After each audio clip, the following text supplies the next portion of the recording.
Over in the pages of recent Marvel comics, the X-Men barely were able to endure the Sins of Sinister timeline, in which X-Men villain Nathaniel Essex plunged the X-Men into a false reality. And a lot of the X-Men books have spun off into some intriguing new directions as clones of Mr. Sinister have started popping up across the Marvel universe and adding some additional intrigue to several X-Men comics. And if that wasn't fascinating enough, we recently learned that one of these clones of Nathaniel, Dr. Stasis, is also working against Marvel's mutants with ties over to the anti mutant group known as Orcus.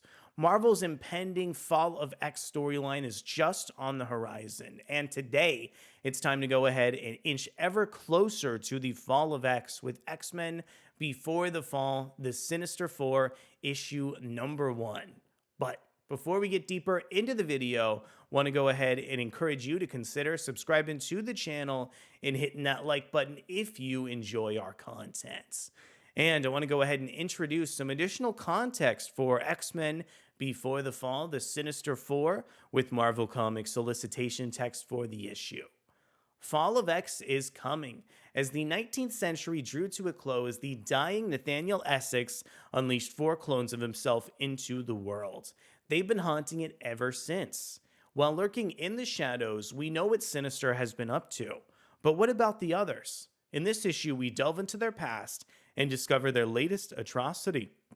When they start to date? Want to introduce our creative team on X-Men Before the Fall, the Sinister Four. This one is written over from Kieron Gillen, featuring artwork from Paco Medina, colors from Edgar Delgado and Protobunker's first Sifuentes-Sujo, with letters from VC's Clayton Cowles and design from Tom Muller and Jay Bowen. In addition, the cover from the issue is coming in directly from Lucas Werneck. Here's a look over at Lucas Werneck's epic cover for X-Men Before the Fall, Sinister Four. Love how this one shows off with some of the key players from books like Immortal X-Men over in the foreground. Of course, want to thank Adventures in Poor Taste for posting this preview of the issue so incredibly fast. And I want to kick off our review for X-Men, the Before the Fall, the Sinister Four, by talking about Paco Medina's art over in the storyline. So really appreciate what Paco Medina lent over to the pages of this really kind of slow-moving and methodical issue of X-Men. Paco Medina's careful facial expressions really help capture some of the nuance that Kieron Gillen was trying to draw upon when he shows off the kind of first interactions between Nathaniel Essex and his late wife, Rebecca, with the same sort of contrast of Dr. Stasis and Mother Righteous. So really appreciated all the symbolism in the issue and how Paco Medina, I think, kind of kept some of the facial expressions over for the main sequence across these different timelines. I think this issue is incredibly slow moving and needs a really precise line in order to kind of keep readers engaged. And I think Paco Medina is one of the best X-Men artists in that regard, really lending the sense of precision to some of the architecture throughout the issue and showing off some really interesting page design as well. I love the kind of foreground in this page that we have up on the screen and how it kind of dictates how this entire page moves over in the background. There's so many great sequences like this throughout the story from Paco Medina. I definitely say Medina's artwork is a little bit more subdued throughout the story, but due to the fact that this is mostly a kind of talking head sequence over between Mother Righteous and Dr. Stasis, I think that style of artwork really helps evoke something special within the story.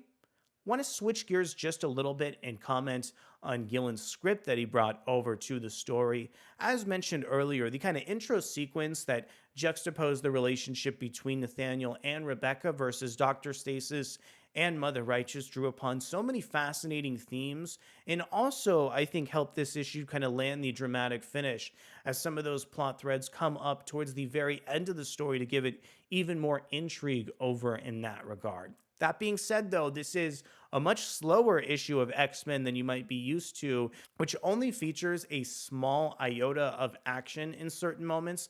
I really appreciate how this issue is kind of devoted to fleshing out Mother Righteous, especially. I feel like throughout these pages of various X-Men titles, there's always been so many plot threads that we haven't had the moment to kind of sink in some of the characterization between Righteous and Sinister. So, really appreciate all of the different ways that this book lends characterization to these two individuals.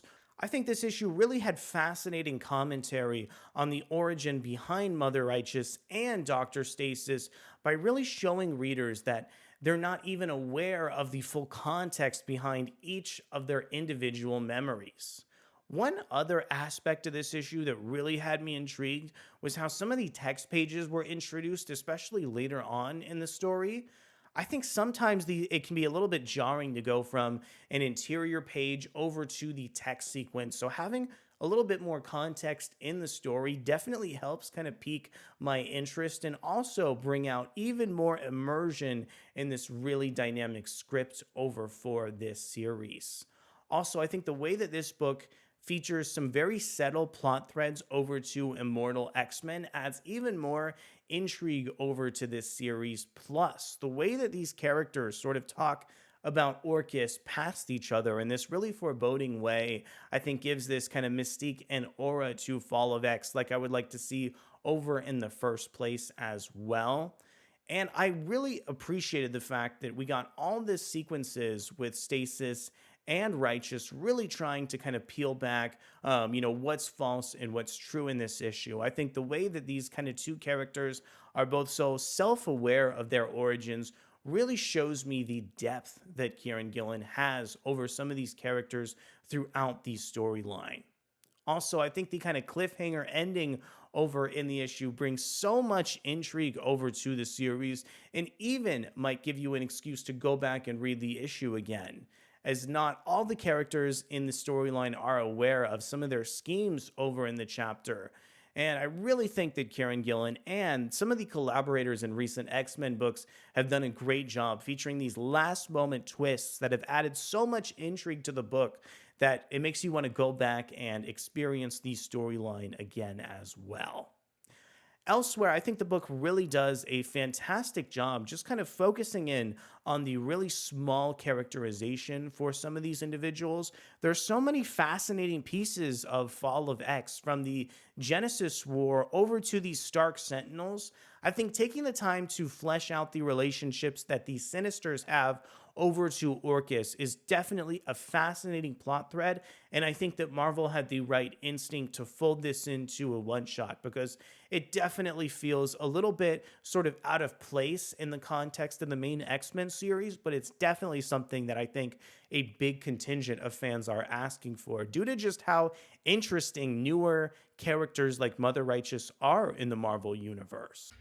So at the end of the day here, I think this X-Men Before the Fall issue is definitely one of the best so far, building off some of the best elements of Sins of Sinister and Immortal X-Men to weave in so much intrigue for the series. I think Dr. Stasis and Mother Righteous are just so endearing as characters, and getting an issue just folding in characterization feels like an absolutely necessary next step before heading into Fall of X. I love the way that this really twisted romance starts to develop between Righteous and Stasis, and hope to see that kind of commentary really expanded on in future issues.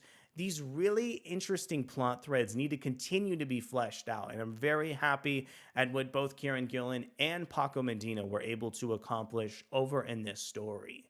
I want to know from you, did you enjoy X-Men Before the Fall, the Sinister Four, as much as I did? Do you think the Sins of Sinister timeline is going to introduce something really interesting over to Fall of X? Let me know down in the comments below. Thank you so much for catching our review of X-Men Before the Fall Sinister 4. We'll be back to cover X-Men 24 and everything Marvel Comics in the very near future. Thanks so much, and I'll see you soon. Bye.